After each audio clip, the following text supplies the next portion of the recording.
this next speaker coming up is an awesome guy. In fact, I'll just read a bio here because it's hard to even describe all the talents that he has. Mason has been a government contract specialist and a business owner. He served in the U.S. Navy in Vietnam and received the Vietnam Medal, 1 Bronze Star. After approximately 2,800 pounds of steel iron plates fell on him during active duty in San Diego, California, the Navy classified him as disabled and discharged him. Mason found himself unable to perform the duties for which he had trained for almost 4 years. He decided to retrain himself by going back to college. Between 1972 and 1975, he received a degree from Merritt College in Oakland, California, and UC Berkeley. After graduating from UC Berkeley with a degree in political science, he won a position in the U.S. Department of Energy against 2,400 job applicants with only 4 job openings. In 1980, he resigned to become an entrepreneur, forming a business consulting company to assist businesses in obtaining and administrating government contracts. Mason has been a national and regional spokesperson for many groups and organizations. He is a noted conference speaker and guest lecturer, and Mason has appeared on national TV, cable news programs, and he is often contacted for national news programs for comments on breaking stories. From January 1991 to September 1999, Mason hosted a live radio program in Southern California. Mason wrote a weekly column on social and political issues, and press releases and personal appearances soon made him a sought-after public speaker and lecturer. His degree in political science from UC Berkeley and has experience in in the area of congressional aid.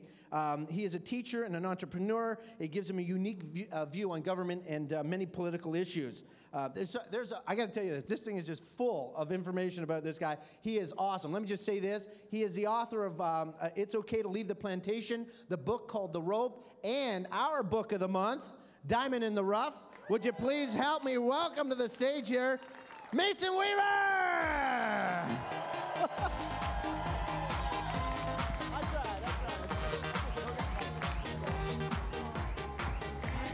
Oh, yeah.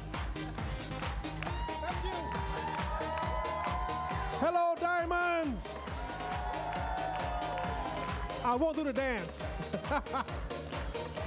Thank you. Thank you very much. I appreciate it. It is a pleasure to be here with all of you diamonds. How many diamonds in the room? You know, you become a diamond. The way you become a diamond is how you handle the pressures. How you handle the pressures of life determines if you're going to become a diamond or a lump of coal. The same elements, the same ingredients, but how you handle the pressure. Not how you let the pressure handle you, but how you handle the pressure. Going diamond simply means seeking the pressure and dealing with the pressure as to try to change your life. The Navy told me I would not walk again. I told them they're misinformed. You know, sand is just sand until the clam deals with it.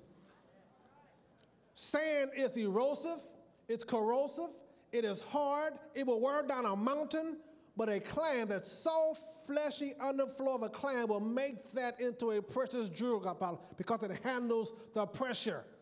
Don't worry about pressure, folks. Pressure is a good thing. Pressure gets you where you're going. Pressure is natural. It is natural for you to deal with pressure a certain way. We have homes. We have built homes primarily to get the elements off of us, the cold and the wind and the sun. So we build walls, we build houses. That's natural. We have a door so we can go in and out to keep things out and keep things in. We close our door to keep nature out. We lock the door to keep humans out. Human nature is different. Today we're going to deal with 3 things, folks. We're going to deal with your commitment, your submit, and you have to admit. 3 things that'll make you diamond: admit, commit, and submit. My name is Mason Weaver. I am proud to be here. We came in from California. I did go to Berkeley, and I am recovering step by step. I'm married to Brenda, the world's most beautiful woman. She's also the world's most high maintenance. She says that she married me for better or for worse, but every year she requires a yearly audit.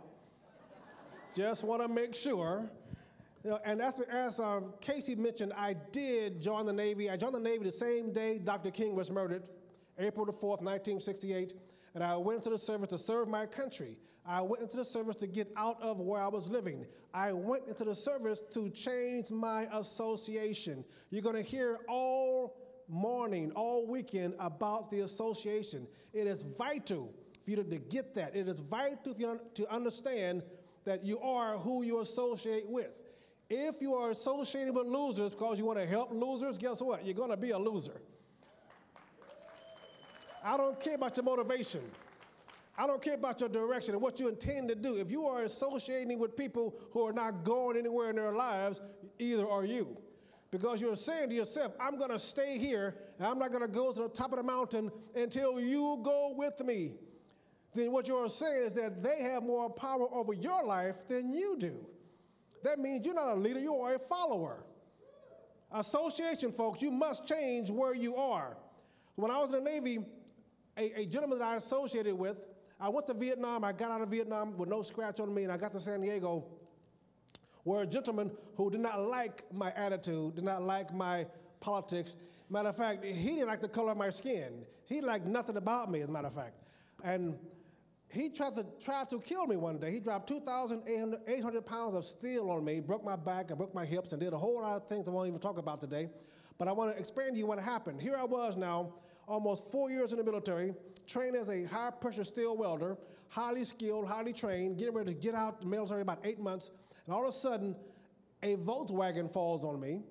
All of a sudden, I couldn't even breathe on my own. I could not eat on my own. I had no skills. I was basically helpless and useless, and I had a couple of goals in life. You can talk about setting goals. My goal was really easy. Well, the first goal was to kill him, but I never reached that goal. That was a goal of mine. I had intended to one day put my arms around his neck and squeeze that look off his face that I saw when he dropped that steel plate on me, but I've gotten over that now. I've gotten over that. I may even tell you how I got over that. That's an interesting story about how I got over that. I went to Berkeley because I was angry. I was 21 years old. I was one of the most talented athletes in my high school. I was strong, I was ambitious, I was smart, and I was going somewhere, and all of a sudden, my enemy dropped 2,800 pounds on me and redirected my life, took control of my life. I went to Berkeley, and I associated with other men who also hated. You are who you associate with.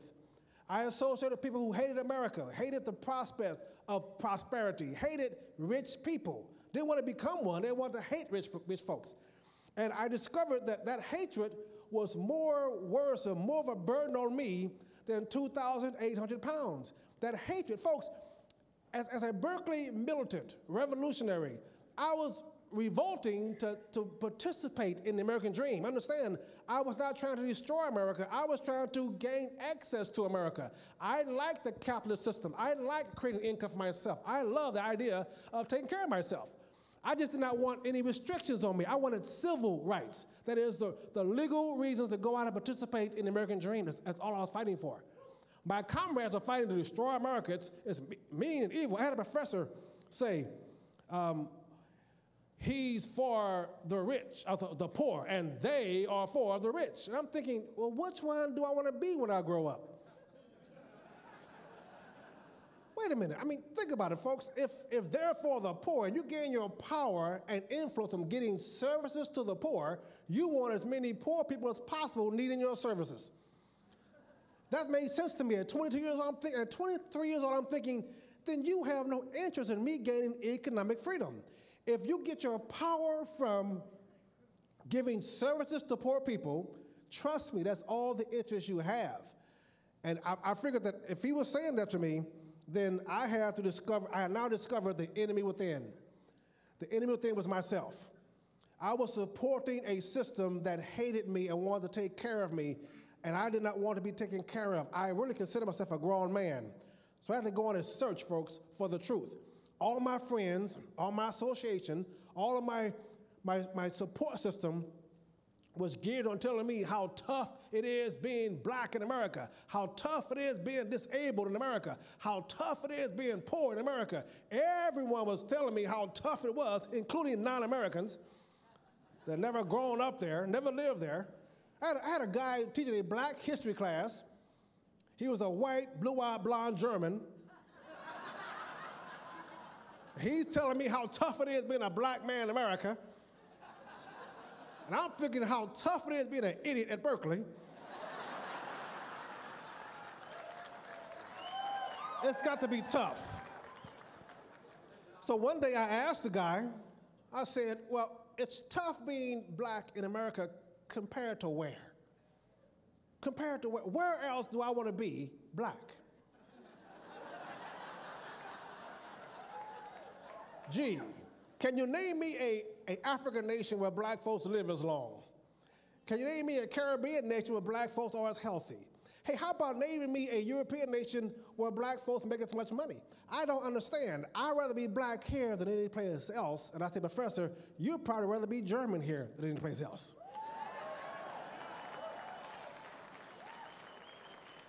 I had one professor on my search for the truth, folks. You understand that your search for the truth will lead you to the truth if you're not afraid of the truth.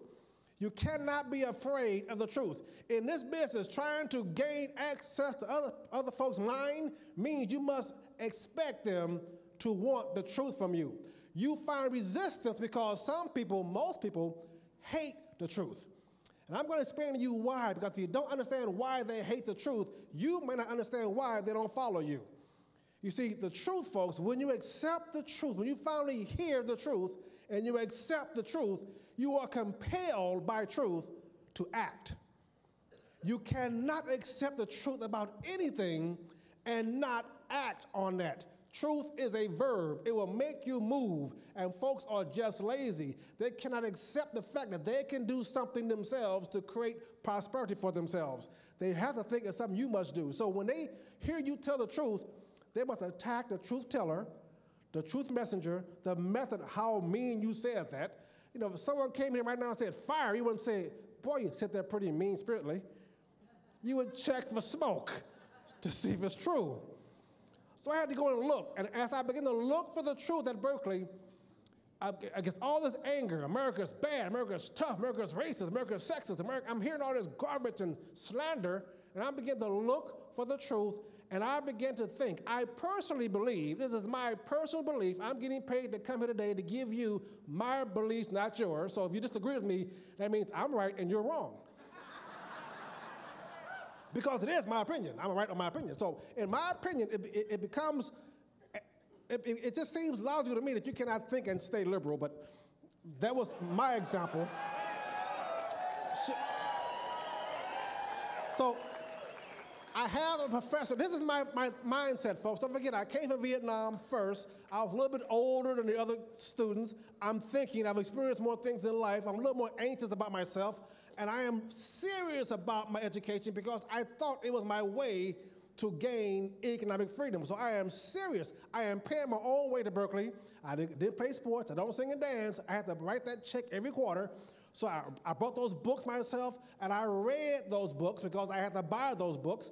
And I'm studying, and I'm thinking, and I'm hearing professors say terrible things about my country and about me. And I recall one professor was so obviously un-American. As a matter of fact, I raised my hand one day in class and said, Professor, I now understand the reason I have such a problem with you. He said, what's that? I said, because I just realized you're a communist. And I'm a socialist. I'm a capitalist, so we have a different view of life. And he said, well, you're just a political science freshman. You don't even know what a communist is. I said, well, no, sir, I'm also a Vietnam veteran, and we met some over there, too. But there was a difference, though, between the communists in Vietnam and the communists at Berkeley. And he said, what's the difference, Mason? I said, well, the difference, sir, is that in Vietnam, we got to shoot them.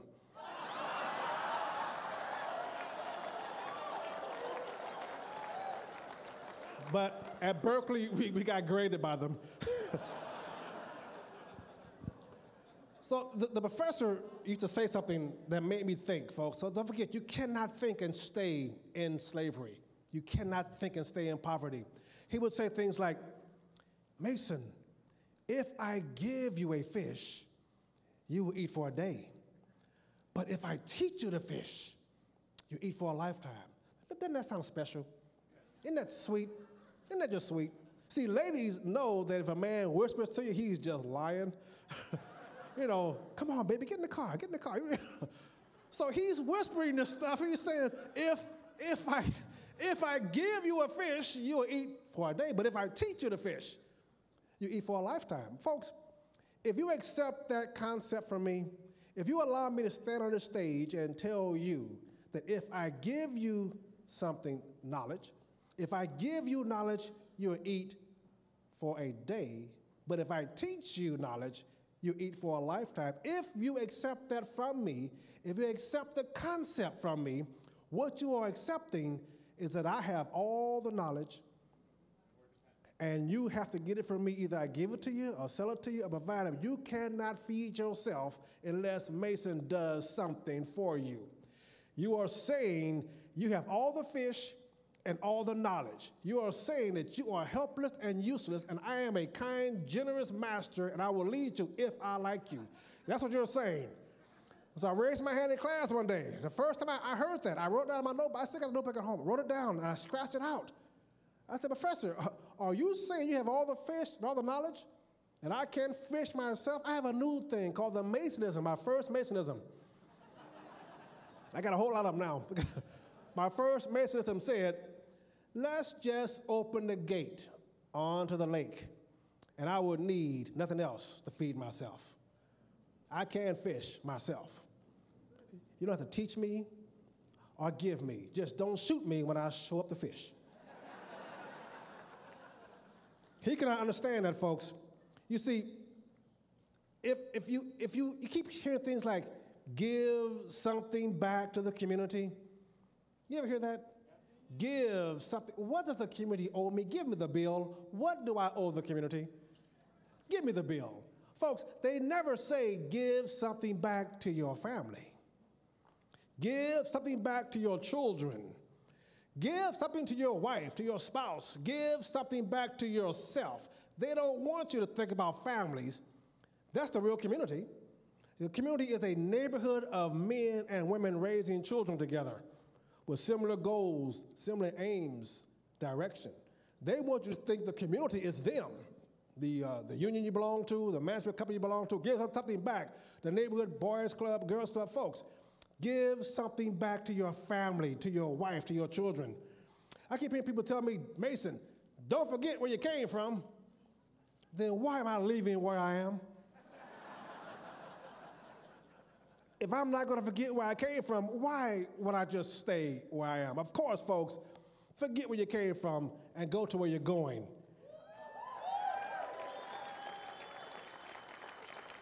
Their whole motivation is by fear. They don't want you to forget where you came from because they rule where you came from. They regulate where you came from. They don't want you to be out there trying to make society in your image. Can you imagine what would happen if everybody in North America thought like Casey? Can you imagine what would happen if everybody in America thought like you? What would your business be like if you found 6 people just like yourself? I mean, that's what they don't want you to think about. That's giving something back to your community. There's also change in your community. I have great news for you folks. I know you heard a lot about it. I know you heard about it a lot in a negative tone, but I got great news for you. The rich get richer, and the poor gets poor. Now, that's great news. That really is good news. The rich get richer, and the poor gets poor. It's great news because then you can study what poor folks are doing to become poor, and you can study what rich folks are doing to become rich, and you can decide which one you want to follow. That's good news to me. I mean, folks, if you are a 3rd and 4th generation poor person, you are probably doing something wrong.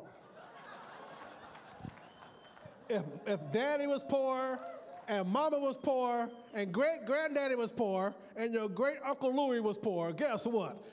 You are living on decisions made by your parents. It has become a cultural norm for you in your system. in your culture, that's why they don't want you to forget where you came from. It becomes your culture to be able to manage your money from the 1st to the 15th. It becomes a skill that you pass on to your kids. I don't want to manage my money from the 1st to the 15th. I don't want to care about it. My wife and I were at the mall a minute ago, and I had to get back to prepare to come up here, and she was stopped in the window and looked at a dress. And I said, if you like it, buy it. And I kept on moving. That's the life I want to live, folks. I don't want to be thinking about, well, is the 13th yet? We got that check yet? The rich get richer because the rich are doing a certain thing. You want a definition of success? Let me define success for you. Success is doing the right things for a certain length of time. Doing the right things for a certain length of time. Like 3 to 5 times a week, 3 to 5 years. Doing the right things for a certain length of time is also the definition of defeat. Doing the wrong things for a certain length of time. If you have a history of failure in your family, it could be the culture, it could be the man, it could be they hate women, it could be they don't like drunks, it could be a lot of reasons, but more than likely it's something you are doing, and it's probably the same mistakes your parents made. The rich are getting richer, and the poor are getting poorer. If you want to be rich, start doing what the rich folks are doing. It's as simple as that. And you will find yourself prosperous when you do that. Master relies on you, on your fear to keep you self-regulating. Slavery is not an institution any longer, folks. It's a lifestyle. It's a self-inflicted wound you put on yourself. You tell yourself, I'm going to be broke, I'm going to stay broke, and nothing you can do about it to keep me broke. I'm going to be broke. I deserve it. And you do. If you insist on being broke. I never insisted on it. Master allows you to keep things away. Fear, folks, fear is the greatest motivator. Have you ever seen a herd of sheep? Sheep herd together not because they love each other, not because they like hanging around with other sheep, not because they grew up together hanging with sheep. They herd together because they are afraid of something. It's something called the wolf. The wolf will get me. Now, most sheep have never, ever, ever seen a wolf. They have never seen the wolf. But they know the wolf must be there because the wolf-like creature called the sheepdog told them, I'm here to protect you from the, and the sheep herder, of course, protects them and gives them free medical and free dental and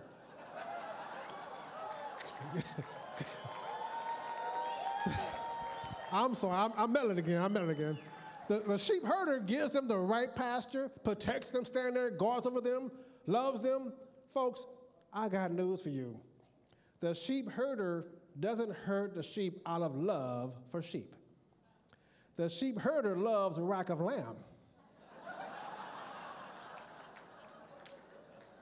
The sheep herder loves, the soft feel of your skin on the back of his Mercedes. The sheep herder doesn't love sheep. He just loves the lifestyle the sheep provides for him. His job is to manage the poverty by your fear. Don't go to that meeting because the wolf may get you. Don't go there and show this plan because the wolf may get you. Or the wolf, I'm going to protect you from the wolf. In order to protect you, folks, in order to take care of you, if I care a lot about you and I want to provide for you, in order to do that, I must control you.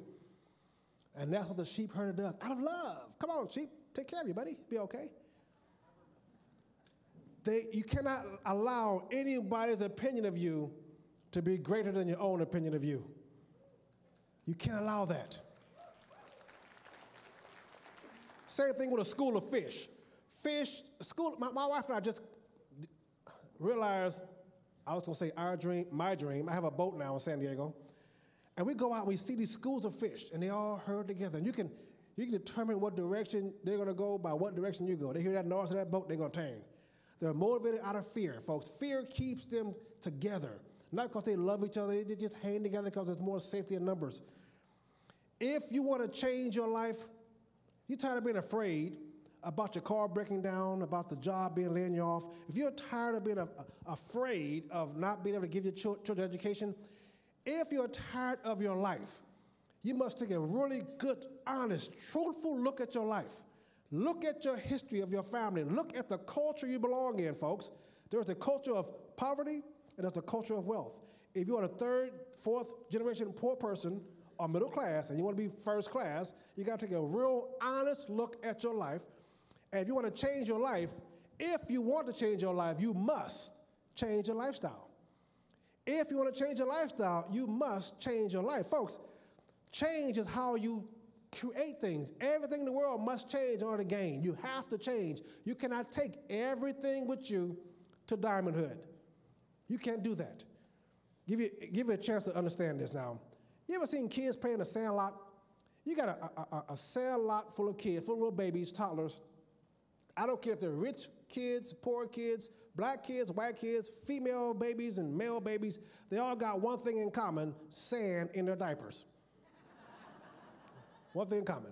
And you're 6 months old, and you got a little buddy in the sand lot with you, and you grow up together, and you get nursed together, and you get changed together, and you grow up, and you become good buddies all your life.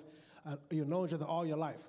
Well, a couple of months in the sand lot, your buddy, your best buddy, he gets a tricycle, and you get one of those big wheels. They're similar, but not the same. And you find yourself with a few more friends that have the big wheels.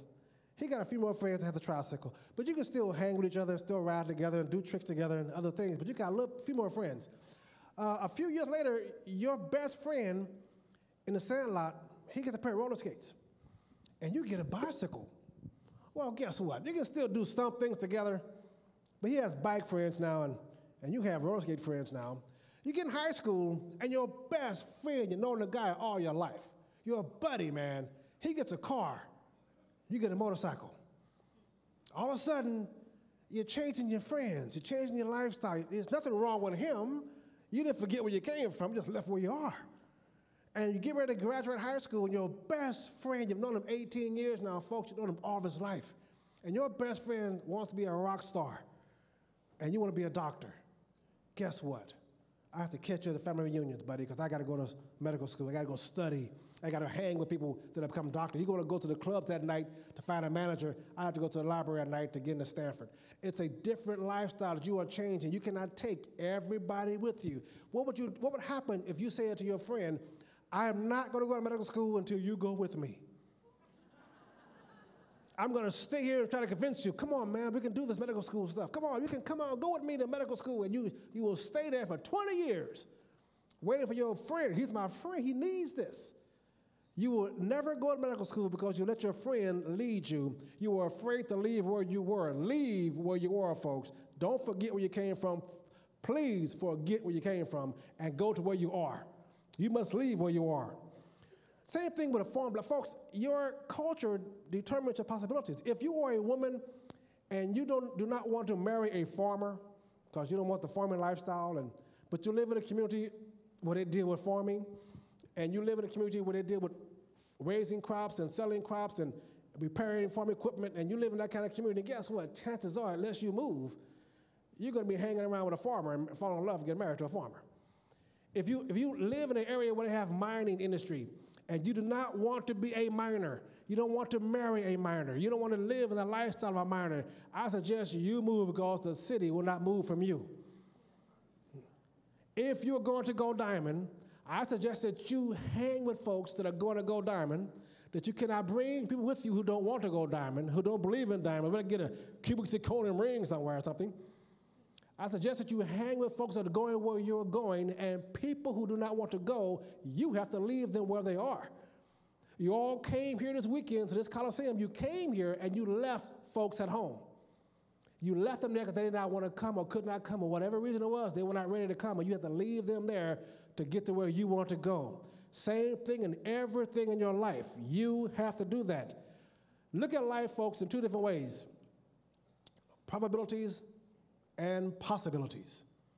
It's possible to win that $5 million lottery, so you bet a ticket $5 every payday. It's possible to win the lottery, so you buy a ticket every payday.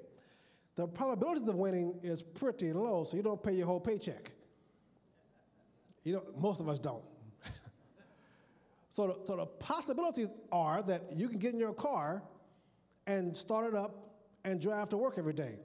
Even though it gets about 3,000 explosions per minute, the probabilities are that's not going to explode on you. So you get out there and you do things. Look at life not on the probabilities, but the possibilities, and you're going to end up waiting for things to happen to you.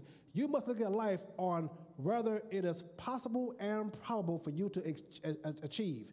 How you do that is by examples. You have people on the stage all weekend that has shown to you over and over again that they know the way to success. And I'm going to tell you, folks, you look at these people up here that are successful, you will not find one kind of person. Success is not based on whether you're tall or short or overweight or underweight, white, black, rich or poor. I know folks that have made it in this business that have been shot, that were blind, single, females. I know people that are started poor, started rich. It's not the characteristics, it is the action that they're doing. I know introverted, extroverted. I know folks don't like people. One diamond. I don't know how. Don't like. You must change, folks. You have to change the things that you are doing in your life to get what you want out of life.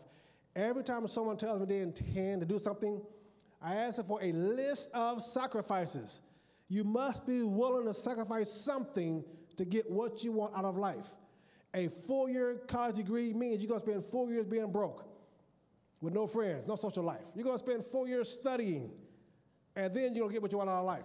If you don't want that, you don't have that. I had to change who I was, folks. At Berkeley, I was a radical revolutionary. I hated everything, and I had to change the things in my life. First, I had to change from negative to positive. Oh, the white man got me down. Oh, they won't let me get a job. Oh, and that negative talk about what cannot happen paralyzed me so that I couldn't move, because why go get a job if they control the jobs? Why go out and get married if they want you to stay married? Why raise the family? They are against you. And that negative talk kept me under control, self-regulating control. Self-regulating. Now, I know what competition was, but it didn't matter because I thought that the world was against me. And that negative talk provided ample proof to me that the world was against me. The problem, folks, with association is that if me and my buddies sat around and we said that the man, the monster, the reason why we can't make it exists right there, that's the reason we cannot make it. And we all agree with that, have a pity party every day, talk about how tough it is being whoever we are, and one of us get up and try to make it, then the group has to criticize you because you trying to make it proves that we're just lazy. And they have to criticize you and talk about you and provide reasons why you made it because you just lucky, or they just like you, or you a sellout, you turn your back on us, forgot where you came from, and all kind of reasons. No, I did the work. I did the work, and folks did not like me. I had to change from defensive to offensive. I'm defensive about who I am, where I'm going. I let other people define me, define my culture. I am black, therefore. No, I'm Mason, therefore. And so what happened was that I began to look at my family, the family history, change myself offensively. Started looking for people in my family that I knew was successful in spite of all the options, all the obstacles, all the things against them. I began to look for reasons to be confident instead of reasons to be negative.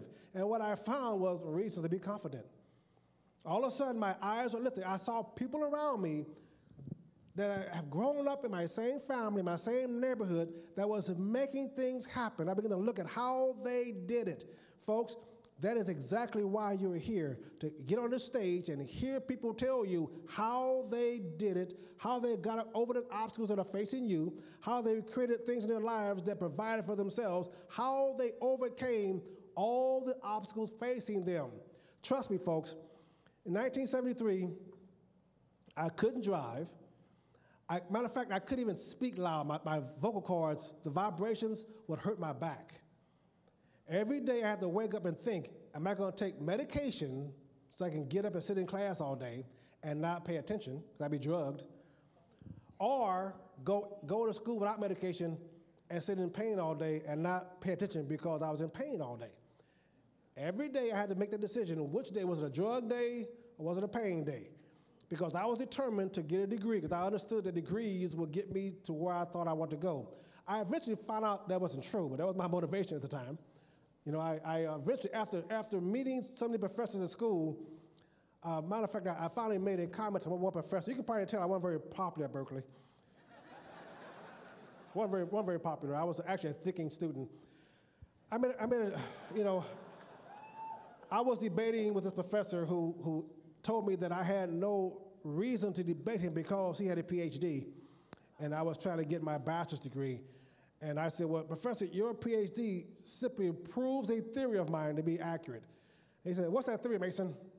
I said that any idiot can get a PhD from a committee of idiots. Because he was wrong, folks. It became increasingly difficult for me. And I want you to know, I'm proud of Berkeley. I have my Berkeley ring on, and I made it myself. I'm proud of Berkeley. I'm just not proud of the philosophy of Berkeley. And what happened, it became real obvious to me that it's hard for me to go to school with the ambition of owning my own business when I had never met a professor that owned his own business. It was just difficult. They all had jobs. And so if you think that that's going to, I mean, you can think that way and be great, but the philosophy, folks, understand that Berkeley and Stanford and all great schools are endowed by business. They're funded by business to create employees, not competitors. I have never seen a course in business administration. I have never seen an MBA course in entrepreneurship. I'm sorry, it's just been my philosophy that if you're going to be a successful business owner, you probably need to hang around successful business owners. And I'm going to tell you how you pick a mentor. In case you don't know, it's very careful to understand how you pick a mentor, folks, because you can't just pick one because he has more money than you. You must pick a mentor who got to be where they are in life by helping people like you get to where they are in life. You cannot pick a mentor who got to where they are in life by stepping on people like you, getting to where they are in life. You must pick a mentor who has the capacity and the ability and the social grace to really put efforts in getting you where they are. And if you don't do that, you're going to be fooled. See, what we had this weekend we're having the real anti-poverty program.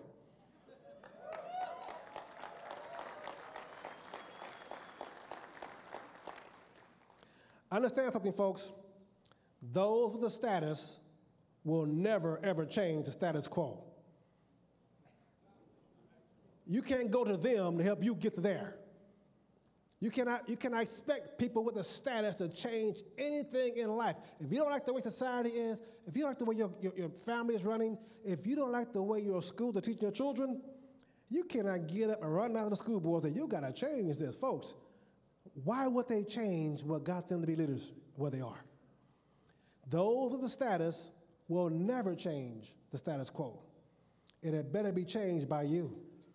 You had better change the status quo. What that is, folks, in society, it had better be a constant battle between your points of view and others' points of view. You can never take your point of view off the table. You must always be struggling to make society reflect your points of view. You cannot say, well, it's my truth and your truth. You can't say find common ground. Common ground, folks, is the grave. In case you don't know where it is. Tell you to stop being so narrow-minded. Folks, I'm on a narrow path. I have a narrow mind. I have a narrow mind, folks. I have a closed mind. I had a gentleman used to call me almost every night on the radio program. His job was to harass me. He didn't know he didn't qualify. You got to be intelligent to do that. He called one day and said, Mason, you got to keep an open-minded point of view. Now, folks, understand, when people tell you to keep an open mind, what they're really saying is that you should keep your mind open long enough for them to convince you of their own closed-minded points of view. So he said, Mason, your mind is too closed. Keep an open mind. I said, on everything? He said, well, yes. I said, well, do you keep an open mind on every topic? He said, I don't think so. Really proud of himself.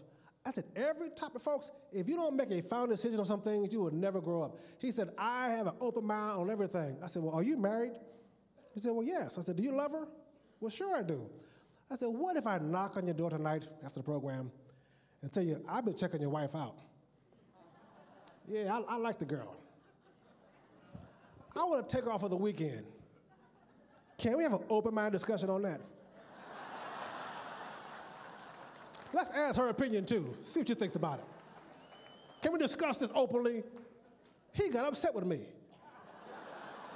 Of course we can't. You have a closed mind point of view on certain things, and so do I. But they always want you to change your point of view, to relax your point of view. Don't be so hard on your stance, Mason. No, folks, be hard on your stance. This nation, this world would be better off if everyone thought like you. Trust me. Don't let them tell you that you don't have the right point of view. You are right.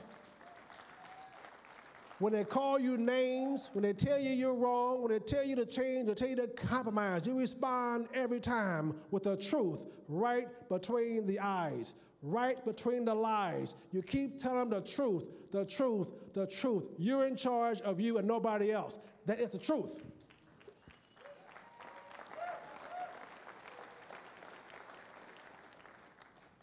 In order to change where you are, folks, you got to change where you're going. In order to change who you are, you got to change what you're doing. It's up to you. Understand, folks, your lot in life is up to you. Solely, completely, independently, it is you. You must change in order for things to change in your life. You must start associating with the right kind of people, doing the right kind of things for the right length of time. You are in charge of that. Do not allow anyone to bring anything else in your dream, folks. You grow from the effort. You grow in spite of and because of the pressure. The grass grows to get away from the fertilizer. That's why it's growing. You need some fertilizer in your life, you know. You are by nature successful. Understand that. There is a culture of success and a culture of failure. You better understand which culture you is. Nature has proven to you over and over again that you are successful. There's something about adulthood. I think that adulthood is a mental illness. You know, kids, little babies understand that stress is no problem for a child. A difficult situation is not an obstacle for a child. A baby deals with failure a whole lot different from us adults. We have a problem with failure. Nature, folks, it's unnatural. I am married to the world's most beautiful woman. We had a vote about midnight one night by ourselves in the house. She won. It is unnatural for your wife. Gentlemen, I got something for you. I got news for you here. You guys, listen to me now. It is unnatural for your beautiful wife to crawl out of your arms in the morning and put on her good clothes, her makeup, get all beautiful, and leave your home to go and make money for another man. That's not natural. It's unnatural for her. It's unnatural for her to come home too tired making money for him to make dinner for you. Something wrong with that. I don't know. I tell you that it's unnatural for your woman when she needs some clothes, needs some shoes, think about ways to please that man at work more than pleasing you. Something wrong with that. Now, it may be necessary, but it is unnatural. If my wife is tired, it better be my fault.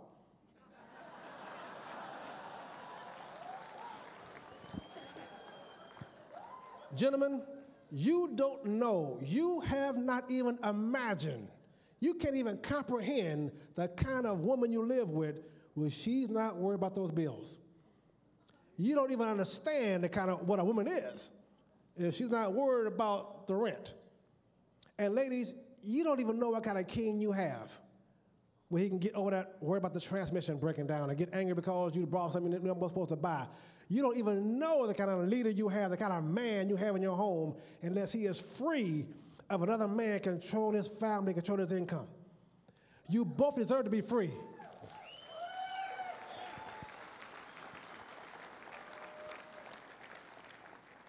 It is not natural for two people living in a home depending on a third person to take care of them.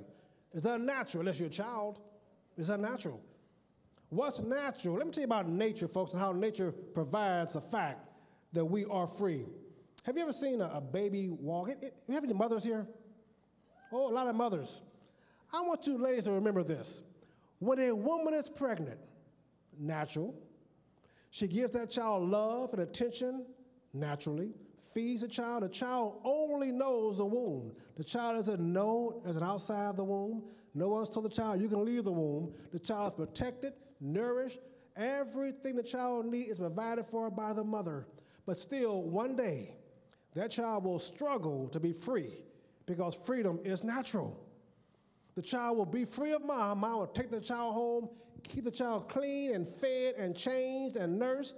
The child will be warm and comforted and loved in her arms. And still, one day, that child will struggle out of her arms to get on the floor to crawl because freedom is natural. That child will crawl on the floor and scrape his knees, and no one has ever told the child, you can walk. You can walk. No one's ever told the child he can walk. But that child will get up on his feet and fall down every time it tries. Failure every time the child tries. Doctor told me that child will fall 300 times before it stands on his own 2 feet. Every experience in that child's life says, I can't walk. I have failed every time. Failure was irrelevant to that child. That child says, I'm going to walk because if I can walk to that bottle, I don't have to cry for mama to get it for me. I'm going to walk because walking and success and freedom is natural. That child will not stop. That child will start running. You tell that child, don't run, you'll fall, you hurt yourself. Child said, I'm hurt myself today, we're going to run today. Fall down, skin his knees, bust his lip on the wall. Doesn't matter. It's going to run because running is natural and success is natural. You give your child a bicycle. People keep saying, don't forget where you came from. You think that child starts remembering when he was walking how good it was just crawling? Child starts running and think about how good it was I was just walking. The child thinks about the tricycle, folks, not the walking. The child gets a tricycle, thinks about the bicycle, not the tricycle. Trust me. Your 13, 14-year-old kids at home right now are thinking about your car. Because it's natural.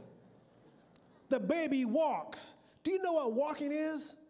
Do you know what walking is? You guys walked over today. You know how you got here by walking? Walking is just a controlled fall, folks. It's a controlled fall. You stand up and you lean forward and you fall on the other foot. And you correct yourself and you fall again. And that's what walking is. It's correcting you, it's controlling your fall. Try to walk leaning backwards. If you think that I'm not telling you the truth, try to walk leaning backwards. You cannot walk forward leaning backwards. You cannot walk forward remembering the past. Failure motivates you to get to the next step, folks. But they tell you as adults to get responsible, get a job, work for somebody for 40 years. That's unnatural for you to do that. They have changed your way of thinking about yourself. They have changed your perception of yourself. They have changed you into something other than what you really are, free. Freedom is natural. Getting to freedom is a natural process. If you let yourself loose, let yourself go, no one told the baby it can walk except the baby. No one. The Sandlot kids running around, no one told them they were different. But when they grew up and had different ideas about life and different things they wanted to achieve in life, they became different. Different is good. Don't let someone tell you that you're going to be like them, broke and poor and homely and homeless and scared and worried. That's not good. It is not natural for you to fear the future and let that fear freeze you. It's natural to fear the future. You ever hear someone say, dare to be rich? Why is that a dare? Dare to be rich? Yeah, trust me, it's a dare. Folks are terrified of it, folks. Terrified. I don't want to be responsible for you. I don't want to. Scared of success. I was at Berkeley and I heard someone say, a fool and his money soon part company. I began to think, how does a fool get money? See, that's how I thought. I'm a little different.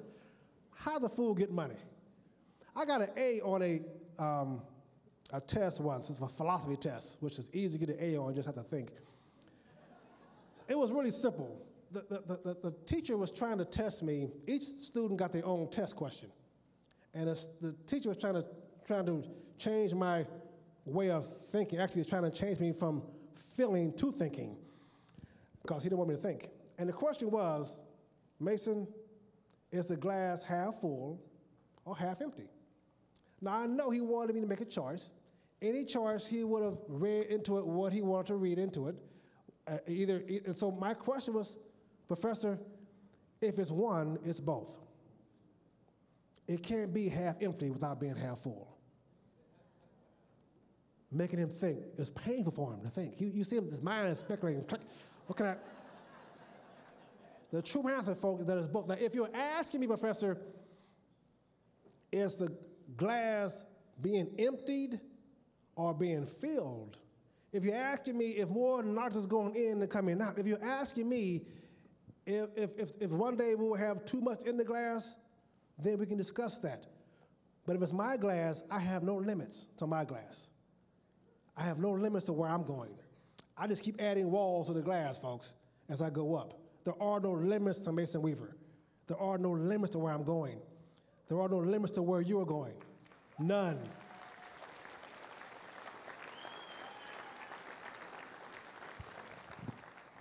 You must understand, folks, you cannot help everybody in this business get to where they have to go. Folks, let me tell you, let me guess. One day, somebody came up to you with a great business plan. They drew some circles on the wall, and they showed you this plan, and you saw yourself in the circle somewhere. That's me.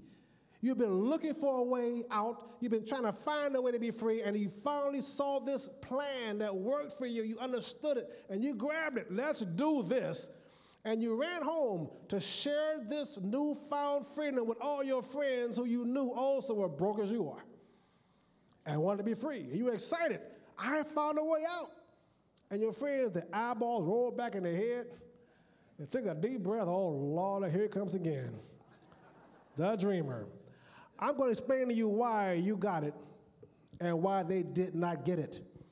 I'm going to explain to you why they will not get it until you leave them alone. And why you will not get the diamond until you leave them alone. You see, all of your life, you have been looking for a way out of where you are. You are a prisoner stuck in a prison, trying to find a way out of prison. The prisoner, folks, will never give up his life, his dream of freedom. The prisoner will never say, okay, I'm just a prisoner. I'm going to stay a prisoner until I die. The prisoner will always look for a way over the wall, around the wall, under the wall. He will always try to find a way to get from here to there. He will always be looking for a way out. If he fails to find a way out, he will raise his children to look for a way out. The prisoner will always be looking for that crack in the wall. And when you saw this plan, you saw the crack in the wall. You said, here is a rope that someone is throwing over the wall for me. Here is a rope that someone is providing for me to get out of this prison I'm in. Here's a rope that can now leave the warden. Folks, you didn't go and share the plan with the warden. I know you didn't. You went to other prisoners you thought were prisoners and said, I know a way out. Yeah, I know a way out. We can be free. And they looked at you and said, free? Why do I want to be free? Who's going to give me my government cheese program if I'm free? Who's going to give my Social Security if I'm free? Who's going to take care of me? What do you mean free? I got to provide for my own medical? Oh, am I free? And the reason you got it and they didn't get it is that you were a prisoner and they were just slaves. A slave, folks, never thinks about freedom. Freedom is negative to a slave. Freedom means I take care of myself. See, Greece gets it.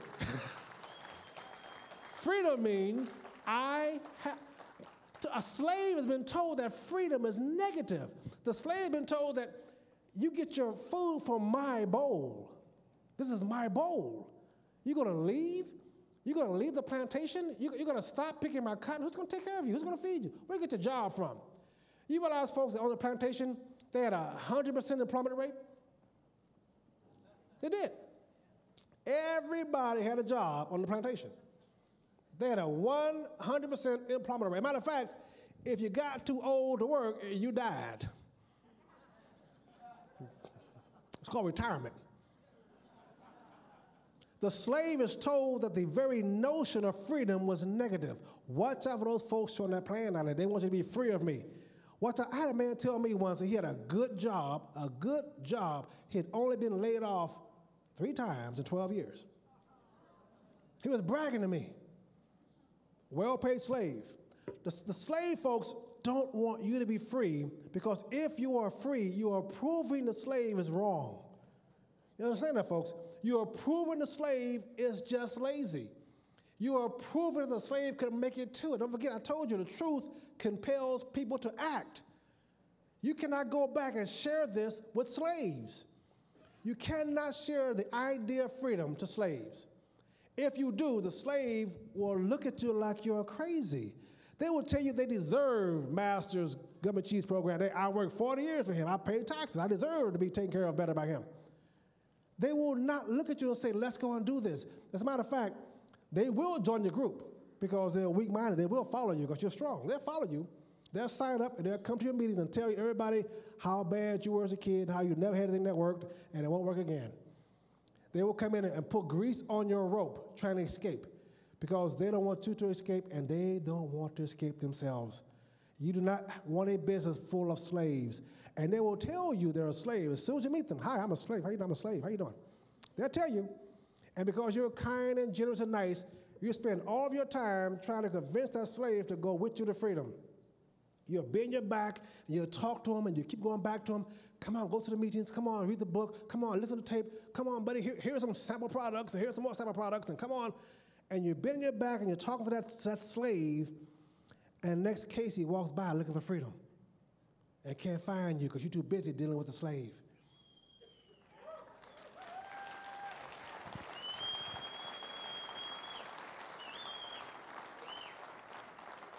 Now, the prisoner, he's been looking, he's been searching, he's been trying to find a way over that wall. And you throw him a rope, he will tie knots in the rope, he will climb out, high five you, thank you, and tell everybody else he knows, this is the way out. Come on, folks, this is the way out. And I'm telling you, folks, prisoners know other prisoners. You find one prisoner, you done found 3 or 4 or 5 of them. They know other folks want to be free. Now, a slave will put grease on your rope because he's been told that freedom is a negative term.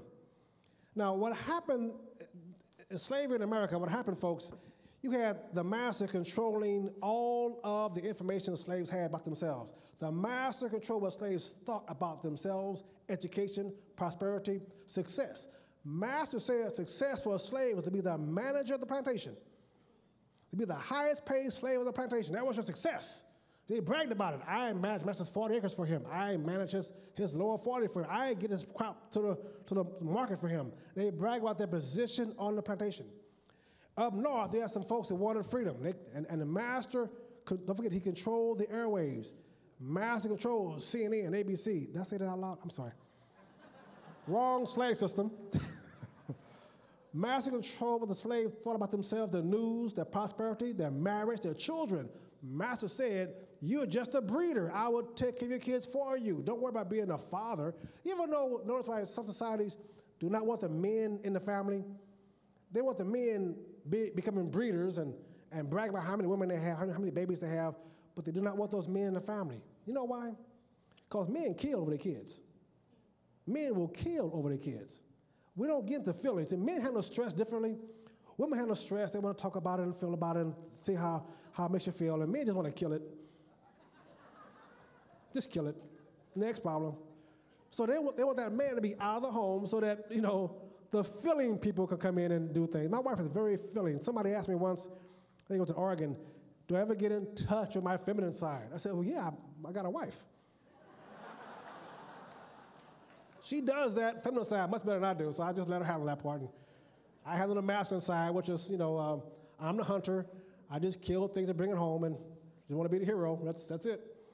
But the prisoner, folks, understand the slave and prison. You must understand why you may have some difficulty in growing your business. Because if you go out for people who need it, I guarantee you, everybody needs it. Everyone needs it. You hear this plan, you go back to work, and you've been talking to this guy for 10 years in the same cubicle with you. He just told you he got an old car that may not last another winter. He got bald streaks on his tires. His kids need shoes. He told you how he's broke and they're broke. And you got this business plan that you know will lead you to freedom. And you share the plan with him. And he rejects it because he's a slave. He's told you he's a slave. Leave the slave alone. Leave the slave alone.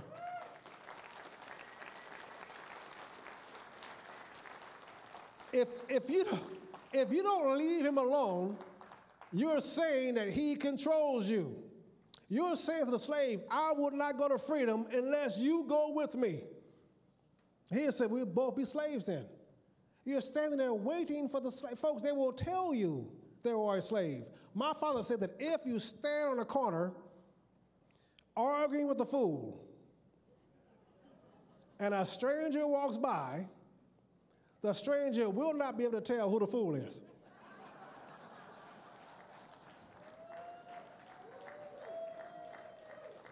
They have told you, I will not help you grow this business. How can you grow a business with associations who don't think you can own a business and don't think they can either? How can you even hope to grow a business that way? Associate, folks, like that Sandlot kid did. Associate like successful people do. Don't forget where you came from means. Don't forget you're just a slave. You want to tell the difference between a slave and a prisoner? I'll tell you the difference real easily. It's very easy to find. If you were the folks I saw here last night, anxious to get here this morning, up early at 7 o'clock at the breakfast bar this morning trying to get here, and you were just a prisoner trying to find a way out.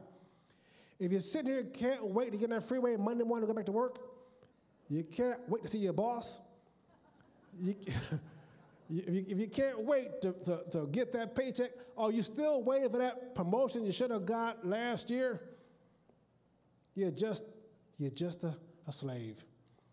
I remember once riding around in San Diego, and I wrote for the paper, and I had an editor who did not like me, and I did not like him. And it didn't matter, because I was writing a opinion column. That means your opinion, right? So one day, I'm riding around, and this guy calls me up on the phone. He's screaming into the phone about, Mason, this is terrible. Mason, this is wrong. Mason, I disagree with this. He's screaming. I'm not going to print this. And I'm laughing. I'm just laughing. I'm riding around Southern California, my Jaguar, the top back. I'm just cruising. I'm feeling good. Why are you laughing? This is serious. Why are you laughing? I said, because it feels so good not needing your opinion. It just feels good not needing your opinion. I don't care. What can I say? I don't care. Don't print it. Don't pay me. You print it, you pay me. You don't print it, you don't pay me. It's simple as I don't work for you. I don't have a job. I just have income.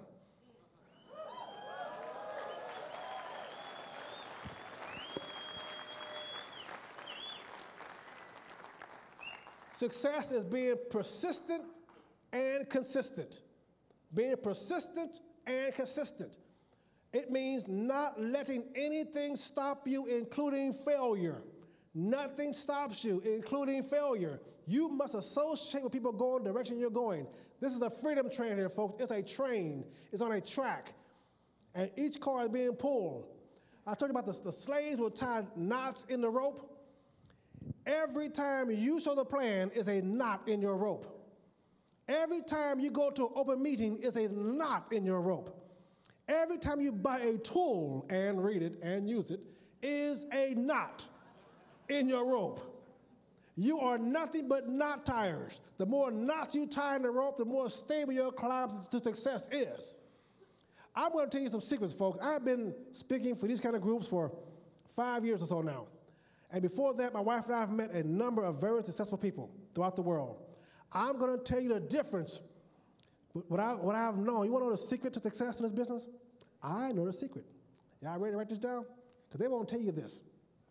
Might have heard before they unplug the mic, folks. There's a secret. There's a secret. There's a secret here, folks. I have witnessed something, and you have heard it. There's something you hear on these tapes and on this stage that they don't really talk about, because to them, to leaders, it is so natural they don't have to talk about it. It's like if I tell you to drive from Detroit to Toronto, you take the freeway. I don't think I should tell you to start the car first. Put the key ignition.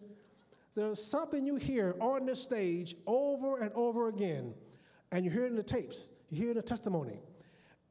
They will say to you, I was sitting at an open meeting one day, I was sitting at a major function one day, and I heard something from stage that made me click. You hear it over and over again. I heard it from all these leaders all over the world, different backgrounds. They were sitting out there like you are today, and they heard something from the stage that made it click. They said, I'm going to go diamond. You never hear them say, I was driving back from a no-show one day. You never hear them say that. You never hear them say, I was sitting at home one day when I should have shown the plan. They always say this, there's something about these meetings. I have not met anyone yet that's successful in this business that became successful without doing a certain thing for a certain length of time.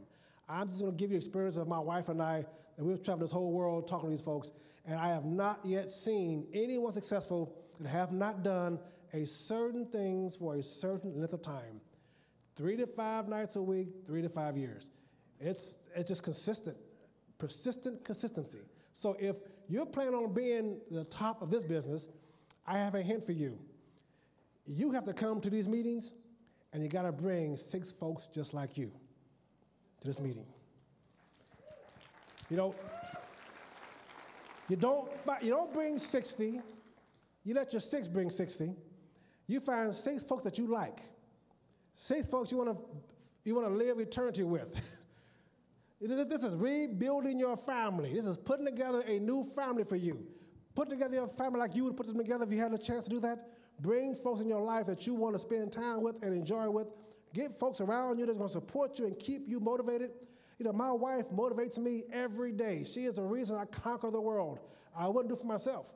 And when I leave the house in the morning or the afternoons, or whenever I leave the house, she doesn't say, hi, baby, have a good evening, have a good day. She says, go diamond. Go diamond.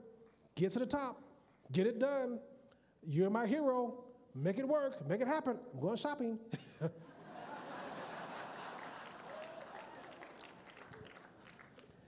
You must be committed to one other person. It's very difficult to make this work in anything if you're not committed to another human being. It's almost impossible. Because, see, folks, when I met my wife, it was really quite okay for me to have a peach crate for a coffee table. It was okay. I didn't understand why you couldn't put a sheet up for window coverings. I didn't understand why that was so wrong to do that. Now we have a coffee table that was worth what my first house was worth, just about. You must be able to do it for someone else. The slave will always, always, always look for the negative. The slave will tell you they're a slave, and the rope will show you who the slave is. You throw the rope out, the rope is an opportunity. It's the business, the plan. And how they handle the rope determines if they are a slave or a prisoner. You cannot spend no more than 2 seconds with a slave. The slave has to stay a slave, and they stop trying to be a slave. They may find someone in their downline eventually that may bring them in. But meanwhile, back at the ranch, folks, you cannot afford to do that. You must commit. You must commit to your family, commit to your future, commit to your own personal success. You cannot, as I said before, you cannot have someone else's opinion of you be more important to you than your own opinion of you. That gives that person too much power over you. I don't care who that person is. Your opinion of you had better be greater than anyone else's. You had better look at yourself as a diamond today. The reason you enjoy being here, that you enjoy being around leaders, because you are a leader. That's why you feel so comfortable around here. Even driving, you feel more energized the closer you got to this location, because you enjoy being around these kind of people, because you are one. You must also admit. You must admit some things, good and bad. You must admit, hey, you know what? I'm a third generation broke or near broke person. I better look at some decisions mom and dad made and grandmother made and make sure I am not making the same decisions for my children.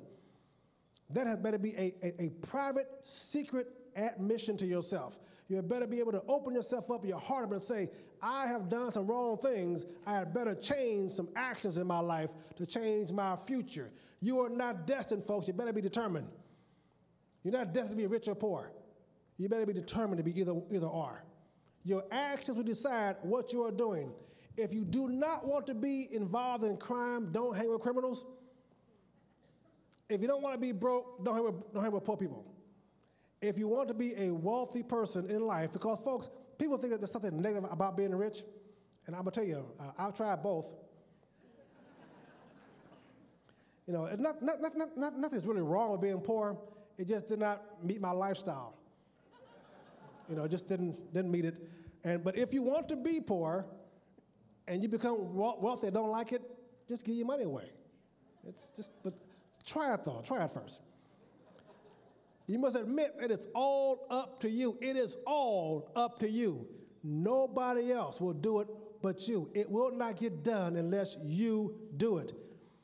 That is an admission that you must put deep in your heart, so that if you fail, it will be your failure and no one else's. You cannot take pride in what your leaders has done. No such thing as self-pride in what someone else has done, folks. You must take pride in what you have control over and what you have done with your life and your activities. You must take pride in yourself. People tell you, don't be so proud. Be proud. Don't be so arrogant. Be arrogant. They're going to hate you anyway. They will hate you when you're rich or when you're poor. You may as well hate me when I'm rich. You may as well. You know, people want to borrow money from my wife and I all the time.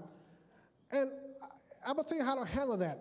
When you get to a certain level in your life, and everybody you know want to tell you what they would do if they had it too. Give me some money. If I had it, I'd give it to you. The same old story. We have a philosophy, real general philosophy.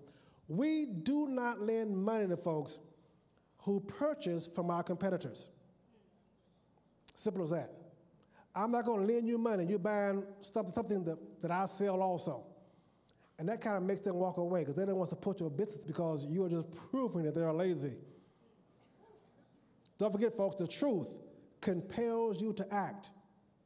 When you recognize as a man that woman you've been dating is the most precious creature on the planet, when you recognize that, that truth will compel you to get on your knees and beg her to take you home with her. The truth will do that. When you decide in your life that your position in your job will not be tolerated by you, that truth will make you go to school and get a better degree. The truth about anything will compel you to act. Truth is a verb. Accept the truth, folks. Success is natural. Accept the truth. It is for you to achieve. It will never, ever be stopped by anything you do, only by things you will not do. Success is yours. You have to walk and pick it up. There will be things against you. That's irrelevant who's against you. You must surround yourself with people who are for you, who will go where you're going, who want to lead where you're leading. This is a train. Each one of you are a section of this train. The train is being led down the track. The train will not go if you hold on to a tree stump.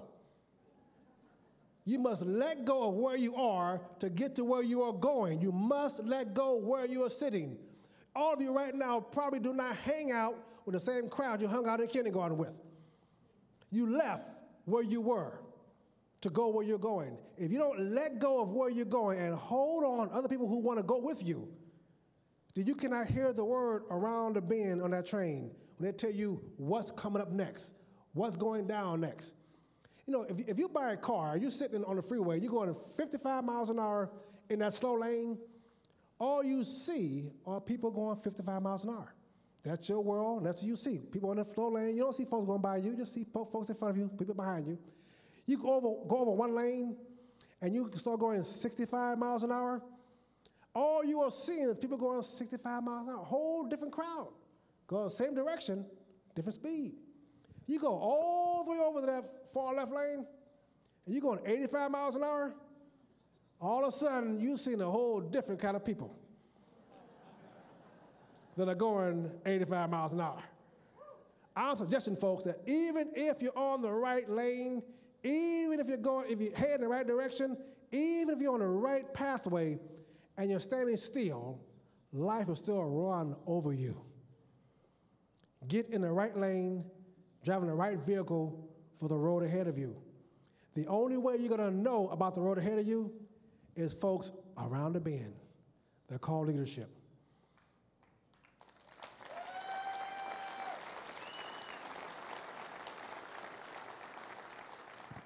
You feel the power here tonight.